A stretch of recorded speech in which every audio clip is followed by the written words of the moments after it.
গোটা ডিপার্টমেন্ট জড়িত আছে অভিযোগ মৃত চিকিৎসকের বাবার।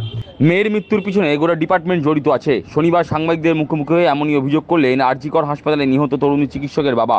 তার দাবি, ডিপার্টমেন্টের যদি গাফিলতি না থাকতো তাহলে এই ঘটনা ঘটতো না।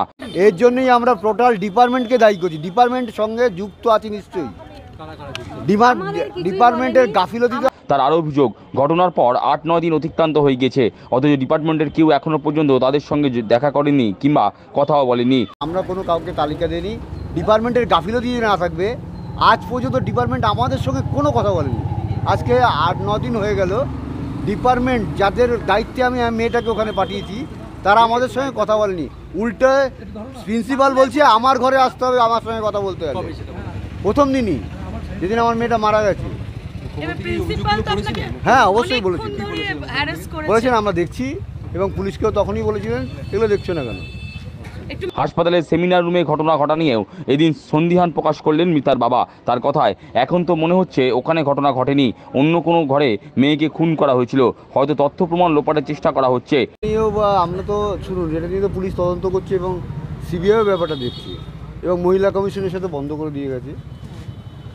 নিশ্চয়ই কোনো কিছু করার চেষ্টা হচ্ছিল আমার মেয়েকে। যে এখন তো মনে হচ্ছে ওখানে যে মার্ডার করেছে এর কোনো মানে একটু সন্দেহ প্রকাশ করছি আমরা। এই ব্যাপারটা হতে পারে, তার জন্যই হয়তো প্রমাণ লোপাটের চেষ্টা করা বলেছিল যে কোথায় ও রেস্ট নিচ্ছে বা আন্টিকে তো ফোন করেছিল।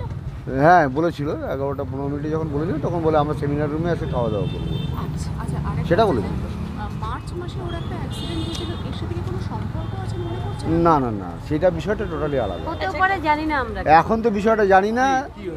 একটা বাইকে ধাক্কা দিয়েছিল, বাইকে এসে ধাক্কা দিয়েছিল। ডিপার্টমেন্টের গাফিলতির অভিযোগ তুলে মৃতার মা বলেন, পুলিশের হাতে গ্রেপ্তার হওয়া সিভিক আসল দোষী হিসাবে মনে করছি না, কারণ মেয়ে সেদিন সেমিনার রুমে ছিল, সেটা ভিতরের কেউ সিভিককে না জানালে সেটা হয়তো জানতো না। আসল দোষী মনে করছি না দিদি, আসল দোষী ও যদি বাইরের ভেতরের কেউ না থাকলে কি করে জানলো রাতে আমার মেয়ে সেমিনার রুমে রয়েছে।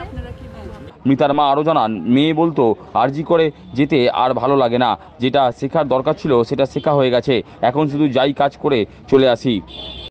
আরজি করে যেতে আর ভালো লাগে না। ডিপার্টমেন্টের গাফিলতি যদি না থাকতো। হ্যাঁ বলেছি, বলে যে ওখানে যা করব আমি, যেটুকু আমার মানে এমডি করার জন্য যেটা শেখার সেটা আমার তো শেখাই হয়ে গেছে, এখন শুধু যাই কাজ করি চলে আসি।